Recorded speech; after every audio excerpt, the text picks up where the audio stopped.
Bang Si-hyuk shuts down a popular misconception about BTS. He set the record straight.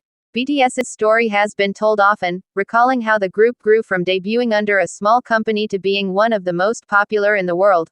Fans have often found pride in their humble beginnings, but a recent interview with Bang Si-hyuk might have just revealed the truth behind part of their history. On November 1st, Bang Si-hyuk and JYP Entertainment's founder Park Jin-young, also known as JYP or JY Park, appeared on TVN's popular talk show, You Quiz on the Block, hosted by comedians Yoo Jae-suk and Jo Se-ho. While talking about the group, Bang Si-hyuk spoke about the group's earlier years, saying that while many believed BTS was not successful in their debut year, they were. It is easy to see why this misconception would have come about, however. Fans and media have talked about the group being unpopular during their debut era, naming true statements like the group handing out flyers for a free performance is proof.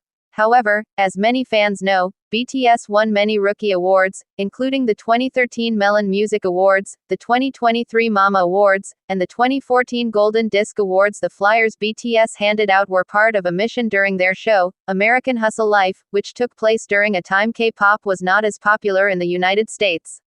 The group's show and prove concert associated with this had a limited capacity, leading fans to line up overnight to see the group perform. This misconception likely was a result of the financial difficulties the company had. For smaller companies, the costs of debuting a group and maintaining them rack up debts in the millions.